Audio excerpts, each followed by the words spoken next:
നമസ്കാരം. ഇനിയാണ് യഥാർത്ഥ കളി മാറാൻ പോകുന്നത്. എന്താണെന്നല്ലേ? ഇന്ത്യയും ജപ്പാനും കൂടി കൈകോർക്കുന്നു. കേട്ടിട്ട് ഞെട്ടിയില്ലേ? ഇനി ആഗോള വിപണിയിൽ വരാൻ പോകുന്നത് ഒരു വമ്പൻ സാമ്പത്തിക ഭൂകമ്പമാണ്. വെറുമൊരു ഔദ്യോഗിക ഷെയ്ക്ക് ഹാൻഡിൽ ഒതുങ്ങുന്നതല്ല ഈ സൗഹൃദം. നമ്മുടെ രാജ്യത്തിന്റെ സാമ്പത്തിക ഭൂപടം തന്നെ മാറ്റിമറിക്കാൻ പോകുന്ന ഒരു മാസ് സംഭവത്തിനാണ് കഴിഞ്ഞ ദിവസം ന്യൂഡൽഹി സാക്ഷ്യം വഹിച്ചത്. സാധാരണക്കാരൻ മുതൽ വലിയ ബിസിനസ് സ്വപ്നം കാണുന്ന യുവാക്കൾക്ക് വരെ ലക്ഷക്കണക്കിന് കോടികളുടെ ലാഭം തരുന്ന ആ വമ്പൻ സർപ്രൈസ് എന്താണെന്നല്ലേ പറയാം. നമ്മുടെ നാടിന്റെ വികസനഗതിയെ അപ്പാടെ മാറ്റിയെഴുതുന്ന, ചരിത്രത്തിൽ സ്വർണ്ണലിപികളാൽ രേഖപ്പെടുത്താൻ പോകുന്ന വലിയൊരു മുഹൂർത്തമാണിത്. പ്രധാനമന്ത്രി നരേന്ദ്രമോദിയും ജപ്പാൻ പ്രധാനമന്ത്രി സനായ് തകായിച്ചിയും തമ്മിൽ നടത്തിയ ആ ചർച്ചകൾ വെറും കടലാസ് കരാറുകളിൽ മാത്രം ഒതുങ്ങുന്നതായിരുന്നില്ല. മറിച്ച് അത് ഭാരതത്തിന്റെ ഭാവി സ്വപ്നങ്ങൾക്ക് ചിറകുകൾ നൽകുന്ന ഒരു പുതിയ അധ്യായത്തിന്റെ തുടക്കമായിരുന്നു. സോഷ്യൽ മീഡിയയിലൊക്കെ പലരും ചോദിക്കുന്നത് കണ്ടു, ഇതിപ്പോ വലിയ വലിയ നേതാക്കൾ തമ്മിൽ കാണുന്നതിൽ നമുക്കെന്താണ് ലാഭമെന്ന്. എന്നാൽ സാധാരണക്കാരൻ മുതൽ ബിസിനസ് സ്വപ്നം കണ്ട് നടക്കുന്ന നമ്മുടെ നാട്ടിലെ യുവാക്കൾക്ക് വരെ ഇതിൽ വമ്പൻ കാര്യങ്ങളുണ്ട്. അടുത്ത 10 വർഷത്തിനുള്ളിൽ 10 ട്രില്യൺ യെൻ എന്ന് പറയുന്നത് ജപ്പാൻ പണത്തെയാണ്. അതായത് ഇത് ഇന്ത്യൻ രൂപയിലേക്ക് കൺവേർട്ട് ചെയ്യുമ്പോൾ 5.92 ലക്ഷം കോടി രൂപയുടെ നിക്ഷേപമാണ് ജപ്പാൻ ഇന്ത്യയിലേക്ക് ഒഴുക്കാൻ പോകുന്നത്. ഇത് കേൾക്കുമ്പോൾ അക്കങ്ങൾ കണ്ട് ആരും ഞെട്ടേണ്ടതില്ല. കാരണം ഈ തുക വരുന്നത് നമ്മുടെ നാട്ടിലെ സാമ്പത്തിക വളർച്ചയുടെ വേഗതയെ അത്ഭുതകരമാം വിധം വർദ്ധിപ്പിക്കാനാണ്. 120ഓളം കരാറുകളിലും ധാരണാപത്രങ്ങളിലുമാണ് ഇരു രാജ്യങ്ങളും ഒപ്പുവച്ചിരിക്കുന്നത്. ഇന്ത്യയുടെ അടിസ്ഥാന സൗകര്യ വികസനത്തിനും അത്യാധുനിക സാങ്കേതിക വിദ്യയ്ക്കും ഇത് നൽകുന്ന ഇന്ധനം ചെറുതല്ല. 17 തന്ത്രപ്രധാന മേഖലകളിൽ ജപ്പാൻ നിക്ഷേപം നടത്താൻ തയ്യാറാണെന്ന് പ്രഖ്യാപിച്ചതോടെ ആഗോളതലത്തിൽ ഇന്ത്യക്കുള്ള വിശ്വാസ്യത എത്രത്തോളം ഉയർന്നു കഴിഞ്ഞുവെന്ന് ഇതിലൂടെ നമുക്ക് മനസ്സിലാക്കാം. ഈ കൂടിക്കാഴ്ചയിലെ ഏറ്റവും മനോഹരമായ ഒരു ഭാഗം എന്തായിരുന്നു എന്നറിയാമോ? രാഷ്ട്രീയ ലക്ഷ്യങ്ങൾക്കൊക്കെ അപ്പുറം ലോകം മുഴുവൻ ചർച്ച ചെയ്ത ആ ഒരു ആത്മബന്ധമായിരുന്നു അത്. ജപ്പാൻ പ്രധാനമന്ത്രി സനായ് തകായിച്ചി നമ്മുടെ പ്രധാനമന്ത്രി നരേന്ദ്രമോദിയെ താല്പര്യത്തോടെ വലിയേട്ടൻ എന്ന് വിശേഷിപ്പിച്ചപ്പോൾ അത്രയും സ്നേഹത്തോടെ തന്നെ മോദി അവരെ എൻ്റെ അനിയത്തി എന്ന് തിരിച്ചു വിളിച്ചത് ലോകമാധ്യമങ്ങൾ കൗതുകത്തോടെയാണ് റിപ്പോർട്ട് ചെയ്തത്. ഇത്തരം സ്നേഹപൂർവമായ ഇടപെടലുകൾ അന്താരാഷ്ട്ര വേദികളിൽ രാജ്യത്തിന്റെ അന്തസ് എത്രത്തോളം വർദ്ധിപ്പിക്കുന്നുവെന്ന് നമ്മൾ ഓർക്കണം. ഇത്തരം ആത്മാർത്ഥമായ ബന്ധങ്ങൾ ഉള്ളപ്പോഴാണ് വലിയ കരാറുകൾക്ക് പോലും കൃത്യമായ ജീവൻ വയ്ക്കുന്നത്. രാഷ്ട്രങ്ങൾ തമ്മിലുള്ള അകലം കുറയ്ക്കാൻ വെറും ഔദ്യോഗിക പദപ്രയോഗങ്ങൾക്കും അപ്പുറം ഇത്തരം ഹൃദയബന്ധങ്ങൾ അത്യന്താപേക്ഷിതമാണ്. ഇനി ഊർജത്തിന്റെ കാര്യത്തിലേക്ക് വന്നാൽ ഇന്ത്യയും ജപ്പാനും ചേർന്ന് ഒരു പുതിയ വിപ്ലവത്തിന് തന്നെയാണ് ഇവിടെ തിരികൊളുത്തുന്നത്. ഹരിത ഊർജ്ജ മേഖലയിൽ ലോകത്തെ തന്നെ നയിക്കാൻ ഈ പുതിയ കൂട്ടുകെട്ടിന് സാധിക്കുമെന്നാണ് വിലയിരുത്തപ്പെടുന്നത്. ഗ്രീൻ ഹൈഡ്രജൻ, ആണവോർജം, ബയോഗ്യാസ്, ക്ലീൻ എനർജി, സാങ്കേതിക വിദ്യകൾ എന്നിവയിൽ സംയുക്ത പദ്ധതികളാണ് ഇനി വരാൻ പോകുന്നത്. നമ്മുടെ നാട്ടിൽ 1000 ബയോഗ്യാസ് പ്ലാന്റുകൾ സ്ഥാപിക്കാൻ ജപ്പാൻ സഹകരിക്കുമെന്ന് പറയുമ്പോൾ അത് നമ്മുടെ ഗ്രാമീണ മേഖലയിലെ തൊഴിലവസരങ്ങളെയും സാമ്പത്തിക നിലയെയും ഒക്കെ നേരിട്ട് മെച്ചപ്പെടുത്തും. ആഗോള എണ്ണവിലയിലെ ചാഞ്ചാട്ടങ്ങളും പെട്രോൾ ഡീസൽ വിലവർധനവും സാധാരണക്കാരനെ എത്രത്തോളം ബാധിക്കുമെന്ന് നമുക്കറിയാം. ഈ പ്രതിസന്ധിയെ തടയാൻ സംയുക്ത ഊർജ്ജ സുരക്ഷാ പദ്ധതി രൂപീകരിക്കുന്നത് ഭാരതത്തിന് ഒരു വലിയ കരുതൽ നടപടിയാണ്. ആഗോള ക്ലീൻ എനർജി രംഗത്ത് ഇന്ത്യ നിർണായക പങ്ക് വഹിക്കുമെന്നും ഈ വിപ്ലവത്തിന് ഇരു രാജ്യങ്ങളും ഒപ്പത്തിനൊപ്പം നടക്കുമെന്നും പ്രധാനമന്ത്രി മോദി ഉറപ്പിച്ചു പറയുന്നുണ്ട്. അന്താരാഷ്ട്ര ഊർജ്ജ ഏജൻസിയിലെ പൂർണ്ണ അംഗത്വത്തിനായുള്ള ഇന്ത്യയുടെ ശ്രമങ്ങൾക്ക് ജപ്പാൻ നൽകുന്ന പിന്തുണ മറ്റൊരു വലിയ നേട്ടമാണ്. ലോകരാജ്യങ്ങൾക്കൊക്കെ ഇടയിൽ ഇന്ത്യ ഇന്ന് വെറുമൊരു രാജ്യമായി ഒതുങ്ങുന്നില്ല.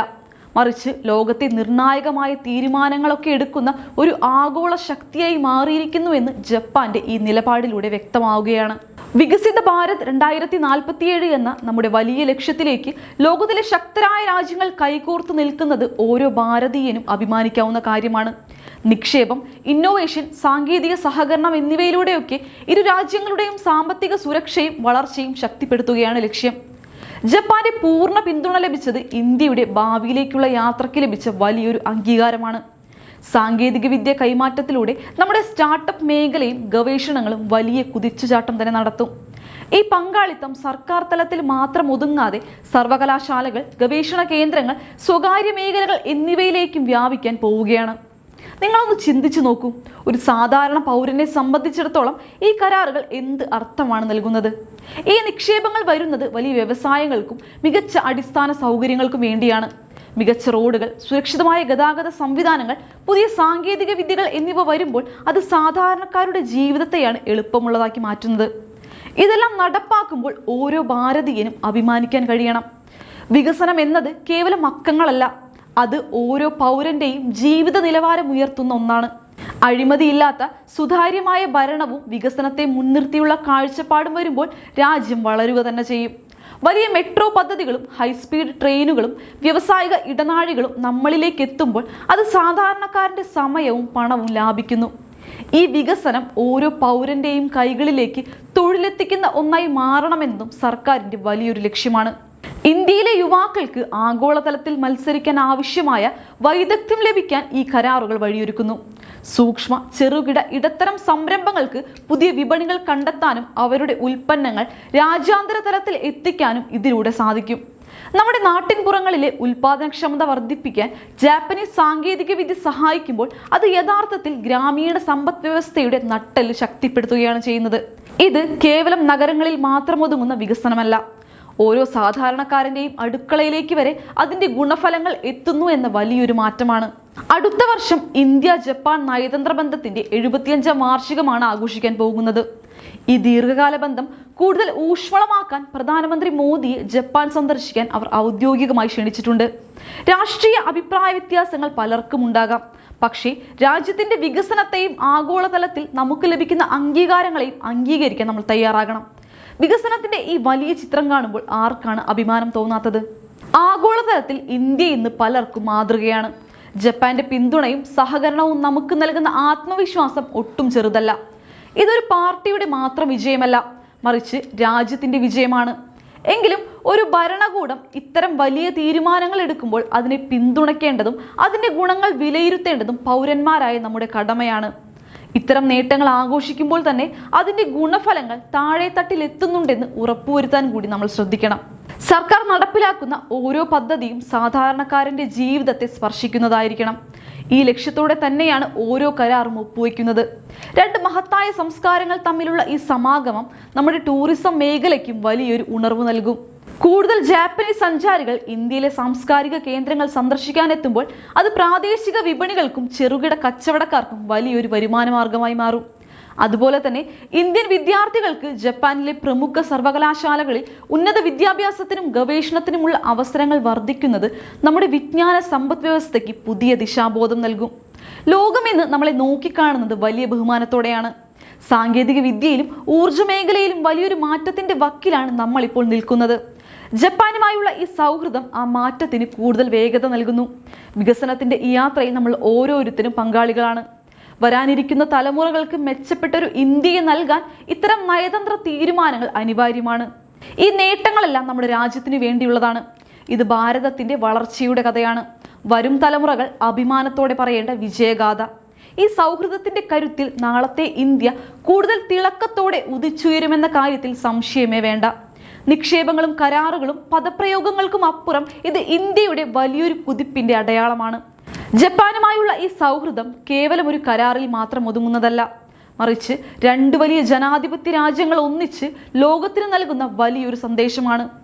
ഇന്ത്യയുടെ ഈ വളർച്ചാ യാത്രയിൽ ലോകം മുഴുവൻ ഉറ്റുനോക്കുന്നു എന്നത് ചെറിയ കാര്യമല്ല. വരും നാളുകൾ ഭാരതത്തിൻ്റെത് തന്നെയാണെന്ന് ഈ സംഭവ വികാസങ്ങൾ ഉറപ്പിച്ചു പറയുന്നു. ചരിത്രം തിരുത്തിക്കുറിക്കുന്ന വലിയൊരു വികസന മുന്നേറ്റത്തിന് സാക്ഷ്യം വഹിക്കാൻ നമ്മൾ ഓരോരുത്തരും ഭാഗ്യവാന്മാരാണ്.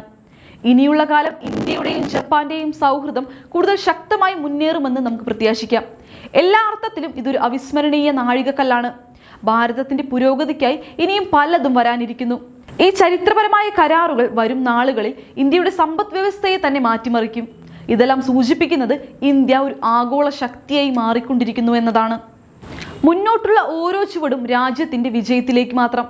നയതന്ത്ര ബന്ധങ്ങൾ ശക്തമാകുമ്പോൾ അത് നമ്മുടെ അതിർത്തികളുടെ സുരക്ഷിതത്വത്തെയും അന്താരാഷ്ട്ര വ്യാപാര പാതകളുടെ സ്വതന്ത്രമായ സഞ്ചാരത്തെയും കൂടിയാണ് ഉറപ്പു നൽകുന്നത്. ആഗോളതലത്തിൽ സമാധാനവും സ്ഥിരതയും നിലനിർത്താൻ ഇത്തരം കൂട്ടുകെട്ടുകൾ അത്യന്താപേക്ഷിതമാണ്. ഇന്ത്യയും ജപ്പാനും തമ്മിലുള്ള ഈ ശാക്തീകരണം ഏഷ്യൻ ഭൂഖണ്ഡത്തിൽ പുതിയൊരു സാമ്പത്തിക ക്രമത്തിന് തന്നെ വഴി തുറക്കും. പരസ്പരം ബഹുമാനത്തിലും പങ്കാളിത്തത്തിലും അധിഷ്ഠിതമായ ഈ ബന്ധം വരും നൂറ്റാണ്ടുകളിലും മാറ്റമില്ലാതെ തുടരുമെന്ന കാര്യത്തിൽ യാതൊരു തർക്കവുമില്ല. ഒരു പുതിയ ഭാരതത്തിന്റെ ഉദയമാണ് നാം കാണുന്നത്. കൂടുതൽ ആത്മവിശ്വാസത്തോടെയും കരുത്തോടെയും ലോകവേദികളിൽ തല ഉയർത്തി നിൽക്കുന്ന ഭാരതം. അപ്പോൾ അഭിപ്രായങ്ങൾ താഴെ കമന്റ് ചെയ്യൂ. മറ്റൊരു വീഡിയോയുമായി ഞാൻ വീണ്ടും വരാം. നന്ദി.